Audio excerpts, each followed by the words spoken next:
Hey, hi Pallavi, how are you doing? Hi, Puneet. Very well. How are you? I'm also fine, and thank you so much, for first of all agreeing to meet me on this bright Sunday and, taking out time from your busy schedule and connecting for this exciting episode of IT Talks. No, absolutely. The pleasure is all mine. I'm thrilled to give back something from, all the experiences that I've had. So I should thank you for this opportunity, really. Great, and I'm also excited to, host you here today. So let us get started, maybe we can start with your Absolutely. introduction first. So my name is Pallavi Tandon. I've been working with Expedia Group for about 4 years. I joined Expedia as an experimentation in learning, and they decided to keep me. And I think I'm going to stay here for a while. So my background happens to be in sociology. I am an MPhil in sociology from the Delhi School of Economics. I've been then running my own business in the area of learning and consulting.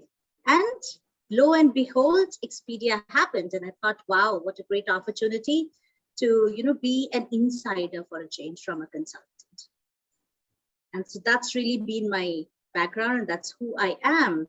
And there are so many things to me, but let's stick to that. Absolutely, Pallavi.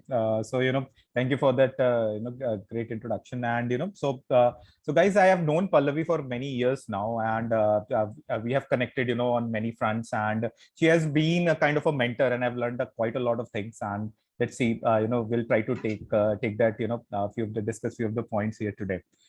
Okay, so my first question to you, Pallavi, so as I got from your profile, so you are a learning expert. Can you tell us more about your role and actually what prompted you to take the same in the first place? Okay, so my role at Expedia Group is basically about capability enhancement. How is it that I can make every person better at their jobs? And therefore, it becomes a whole systems approach of making sure that you have the right kind of support mechanism, you have the right kind of succession plan, you have the right kind of performance management evaluation system, and learning opportunities to develop yourself within an organization.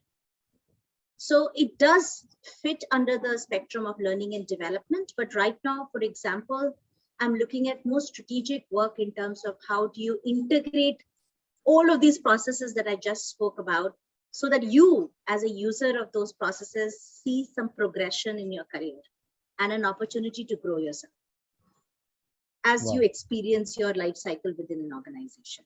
So that was a lot of words, but I hope it made sense. As No, definitely Einstein once said that if you, because there's an interesting quote from Einstein when he said that if you can't explain yourself to a 4-year-old, you have no idea what you're doing. Absolutely. And which I don't think I've done justice to. Go ahead. So I was just saying, and what prompted you to really take this career in the first place, because it's an interesting career choice and not many people I've seen, taking up this career. I wouldn't agree with you so much today, because today learning and development has become so relevant because we're changing so fast and people need to upgrade so quickly. But when I took up this career, I was working in the area of learning. When I was working on my dissertation, my area of research under MPhil in sociology.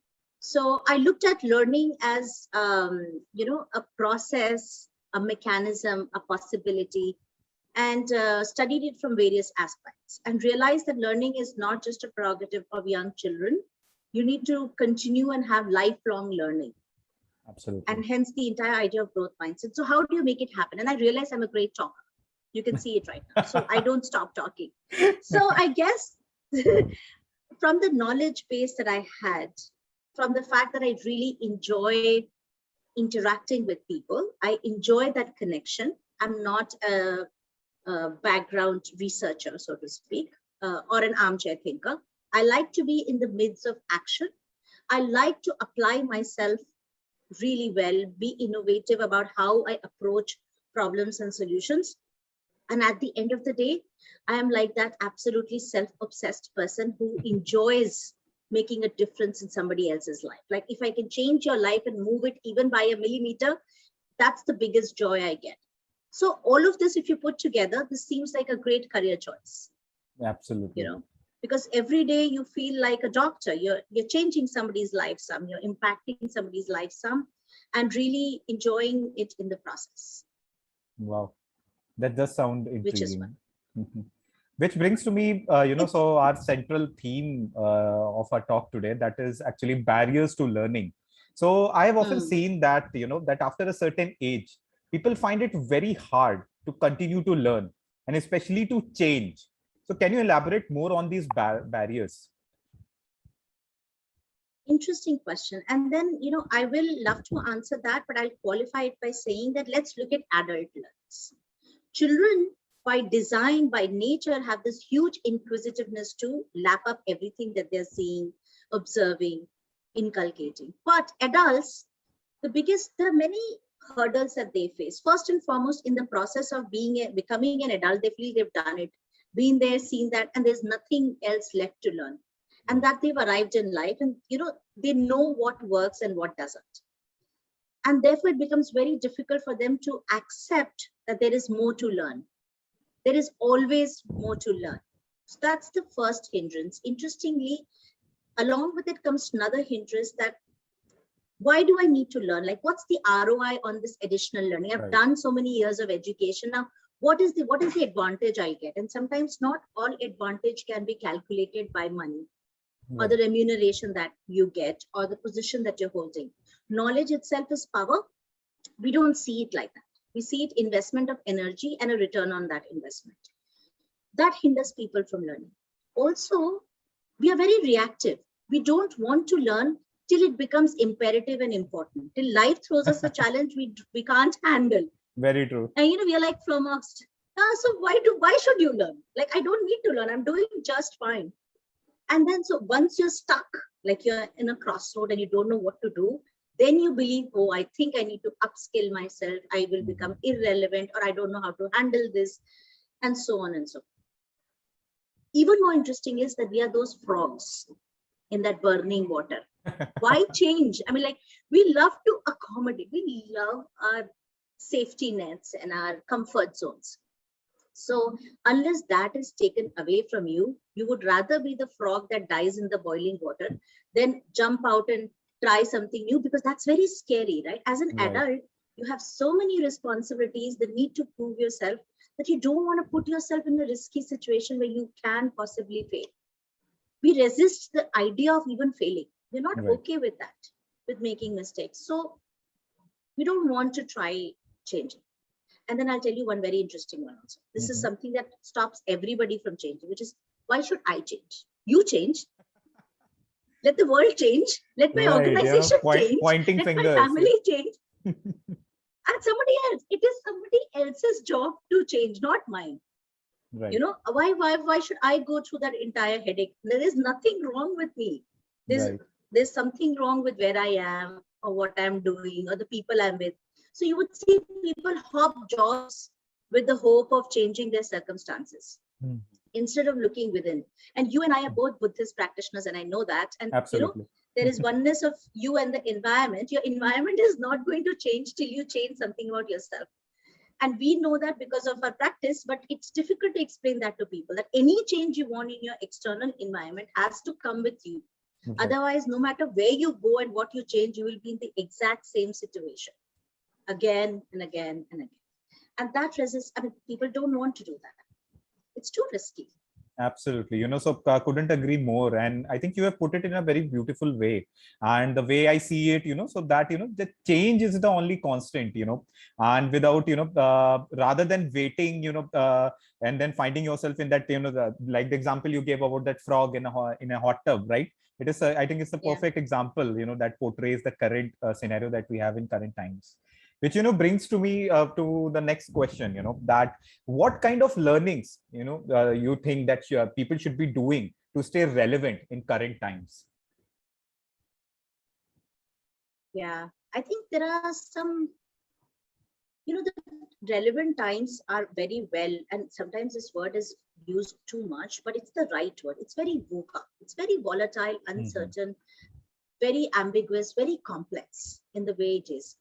So relying on very typical skills like getting to know people, building great relationships, making networks, communicating well, those are the typical, so-called pillars of how you think you can progress in your life and in your professional lives as well. Right. But because the pace of change has magnified, right? None of those skills are really skills that are helping you cope. So you need a new set of skills. And I've thought of some skills which I think are, well, it puts you in the, it makes you sit in the fire. It makes you take the heat. You have to take the driving seat today in order to change yourself, in order to move. You have to not be passive. Right. And you not just have to help yourself change, but manage everybody's changes and everybody's mistakes. So I think sitting in the fire, that's so important to learn. How do I stay there, manage the pressure and the accountability that comes with that pressure? And I'm going to give you 6 so that it, when somebody's listening to us, they see a very organized way of that will be my recommendation for the words. So the first would be sitting in the fire. The second will be, well, if you're sitting in the fire, you also need to get on the balcony. And from the balcony, you can't just be in the fire. You should have the agility to get on the balcony and watch the horizon. Be future ready. It's no longer just important to think about the here and the now. There was a whole trend on mindfulness and saying you have to be totally present in the moment. Yes, I completely agree with it. But you have to have one third eye, like the Shiva, looking at the horizon and anticipating what will happen in the future so that you're future ready. So getting on the balcony becomes the second point. The third is we are very averse to conflict. All of us as human beings, we like order. We've done so much to get order in society. But how do you orchestrate conflict? How do you become that person who creates, manages, and gets the maximum out of conflict? Because with conflict comes innovation. In conflict, you can find the anomaly, right? And it forces you to change yourself, to think about your circumstances, and also then regulate that pace of change. So your third is, how do you learn to orchestrate conflict? Don't be just the creator of conflict or the diffuser of conflict. You need to manage that entire dance. And that is very fascinating. It's a very tough skill, but very necessary skill. The other word that I think people hate to use, I mean, it's like a word that none of us want to be associated with, and yet everyone is how do you think and act very politically? The idea of politics has become muddied so much that none of us want to think politics. But if you look at politics and rip it of its, all this value loadedness, it's very important to know what story you need to tell which person so that they are sold, so that they understand it's in their language. How do you manage the interpersonal aspects so that you can make people collaborate, share, think, be vested in each other? So you've got to think and act politically. You've got to be strategic about how you navigate your course, who you connect with, when do you connect with them, how do you connect dots from a political standpoint, right? And hold it steady. That's the fifth one. How do you hold it steady? Like people would falter, things would not go your way, plans would change. Yes, I think that's very important. It will all happen. You will fail. Let's start with that. All your plans are not going to go according to what you think or have thought. There will be something which is going to throw you off. How do you hold steady? Believe in the fundamental skills that you have, that you can do it, and that you would keep trying and not give up no matter what happens. I think that's so important to hold steady. And finally, be open to ideas from everyone. Really hear everybody's voices, because like I said, knowledge is power. Absolutely. And I think it's more towards the feedback, right? Getting the feedback from everyone, From everyone. You may also get unsolicited advice, and all of us hate that. But sometimes there is merit in just listening to it. I mean, at least listen. Then you can decide what you want to do. We don't have to, like to your point, Puneet, we all hate feedback because feedback means something negative. Right. But feedback could also be an input, right? And when somebody gives you a feedback, we need to have that mindset that it needs a processing. You may come to the conclusion that it doesn't add to you and disregard it. But investment from somebody. So hear the pulse, hear people's voice, especially people who are your enemies. And I'm going to quote Rahim here and say, Nindak niyare rakhiye aangan kuti chawai. He used to say that, right? Bin pani, sabun bina, nirval kare suhai. So I think that's so important that even I have to be open to even my enemies. Absolutely. I can't be a ruler where I can kill the enemies and survive. I need my enemies to give me the feedback that I need to succeed, because none of us have the answers to it. None of us. So I think these 6 things that I've just said to you are very new ways of thinking about what we need to survive in an environment where we haven't learned everything, figured out everything, or know everything. There's no solution which is written for you. You've got to find it out as you play the game. Right. And so the rules of the games have just changed. Go ahead. Absolutely. So I was just saying, thank you so much for elaborating on the 6 point. I'll definitely put it in the description, for our audience to take it away for sure. Now moving to, on your more personal side, right? So I have seen you in action, and you are a great public speaker. You are a coach, mental health advisor, and a Toastmaster as well. So how do you don these multiple hats with such ease? Okay. So one, I am somebody who loves to live in multiple paradigms, try out different things. I am also somebody who gets bored easy. And all of them have not happened at a single point in time. Okay, it's all the years that have got me to all of those things that you're saying. So it's not a single moment in time. But I guess it's interest. It's about the value that I put in the time that I have on earth. And this is, slightly philosophical, but I truly believe this, that I have the same amount of time as anybody else, as an Elon Musk. Absolutely. Or, as Stephen Hawking. They all had these 24 hours, and it's what you get done in these 24 hours that is important to you. And not because you want to make a mark on somebody else. It's because you want to apply yourself. What else can I do? Right. And that has been something that I've followed. What else today? What else can I do? So in college, I would be the only one volunteering out, taking time out to do an internship, not because I wanted something added to my resume, but because it was just interesting. Why not? Can I do this? Can I apply myself? And that has driven me. So I've tried many things. Many of those things I'm not very good at. At some of them, I'm good at that. Some of them I'm very bad at, but I've at least done it, tried it. Like I was giving you this example that I am a people team person, a learning and development professional. You're calling me an expert, but I am working with, a lot of people who are into coding and technology and so on and so forth. Right. So I thought, well, I look at them and they're coding on this black screen. Kids are coding today. And I'm like, I don't even understand this. So I thought, can I code? At least can I understand that language?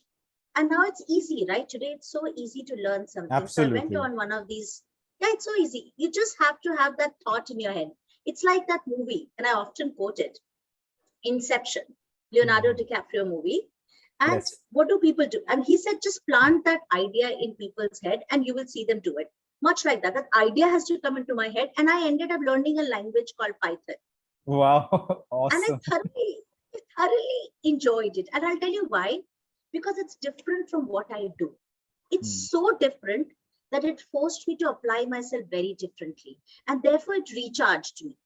It's like using the same cell, doing the same thing. It's like the battery diffuses itself. You've got to jolt it awake. And therefore, Toastmasters, because it allowed me to speak. Trust you me. The only reason I was at Toastmasters is because I got time when everybody had to listen to what I had to say. And I had a lot to say. Yeah. And that I know. Mental health. Yeah. And mental health, because I saw people in desperate need and I thought I could help them. I could be there for them. So why don't I learn this? It also came from a space that, I had very close acquaintances who were going through mental issues and I wanted to be there for them. So why not apply myself? So there was rationals but more importantly, it was about, can I do it? Absolutely. And I think you have given us Just that. many of the examples where you yourself have actually broken through, learning barriers. One this, I think I personally loved you learning Python, so completely a non-IT person going into that and learning it with ease. So, that's, I think, is the perfect example. So thank you so much for that. It's a test of the language, why? Because they claim that it is user friendly, very simple, very logical, very interpretive. I was like, okay, then maybe I should try it. If I can learn it, then surely it is. So it's a good test. They should take me as the face of Python and say, if she can do it, anybody can. For sure. Yeah, Right. go ahead. So, so this brings to us to the last question of the day, maybe. And, one of my favorite questions, that which I ask to all the persons in our episodes is that, what is your favorite book and why? My favorite book. I love to read, first and foremost. So this is you may say it's a simple question and you ask everybody, but it's a very difficult question.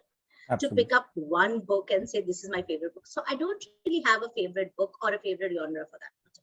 Okay. But there is a book that I would like to recommend the world. Sure. And more so because it looks at a topic that we know so well, so differently.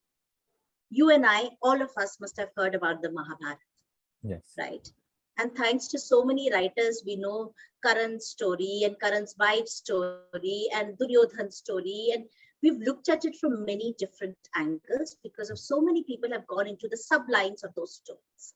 But there's a book called Decoding the Mahabharata, the Metaphor, okay, by Divakar Ikshit Srivastav. And his take on Mahabharata is very different because he doesn't look at the plot. He looks at the characterization and the symbolism of those characters and those plots and what they mean for human beings, human society, human order, human interaction. Okay. And those lessons, it led to the Mahabharata, and today our human interactions can lead to a world war if we don't play it right. So given the fact that we are changing so rapidly, it's so difficult to stay in touch with human beings, and human relationships are changing, because it's become virtual. Look at us, the way we are talking today. I don't get to experience you in totality. I get your sound, I can look at you, and that's it. Absolutely. Right. So our access to each other is so different. It's so important to learn how do you read other people, understand the symbolism around people so that you can decode them and manage a complex environment where many such human beings who have the choice to act the way they like, who are human agents, are together. So it's a complicated environment and not totally so. So it allows you that kind of perspective into people around you. And I think that's so important if you want to stay grounded and if you want to, orchestrate conflict, like I said, and be in the fire with other people, hold steady. For all of those skills that we spoke about, understanding human beings and finding a way to understand the symbolism that they throw at you so that you can pace with them is so important. And this book teaches you because you know the content. Right. So you don't have to worry about the content and the plot. You know what happened. And now look at it differently. Right. And I think it's an amazing piece of work. And I think I'm so not for any of it. You recommending same, so, and it does sound like you're very intriguing. And so I will definitely, try to get hold a copy of the same, for sure. You must. Yeah. It's psychosomatic. It's psychological, based on, human psyche and symbolism and so on and so forth. Like I've said that word 10 times, but it is marvelous that somebody could look at a text that we take for granted, the Kurukshetra, the pattern, the characters, their weaknesses, and transform the way you look at reality. Is amazing. It's fascinating. Please do read it. I strongly recommend it. Definitely, Pallavi. And so once again, I'd like to thank you. So I know it was a short session, but I think you packed it with such a lot of knowledgeable content, and I think our viewers will definitely take a lot from this short talk for sure. And so any closing comments that you'd like to say out to our viewers? have the patience to hear people out. So I hope you last this conversation and get to the recommendation of the book. Yeah, Because for we're sure. losing patience, right? So yeah, that's my last closing word. That if you've reached, it's like that. If you've reached here, you certainly have the patience you need to meet the challenges of this world. So go ahead. That's my last Lovely. message to your Lovely, readers. Pallavi. So it's always so good to interact with you, and it has been a pleasure today. Meeting here, meeting you. Virtually. I would love to have this conversation in person sometime for sure. I'm so glad that you gave me this opportunity and you're so willing to listen to me. But yeah, it's been a pleasure. Anytime. It's Thank been a you. total and complete pleasure. Thank Bye. you so much for connecting. Hi everyone, thank you for watching our video. Like, share and subscribe to our channel for more such insightful sessions. We will be regularly uploading on our channel every Sunday, so stay tuned and like our other social media handles as well. The links of the same will be mentioned in the description box below. Bye bye.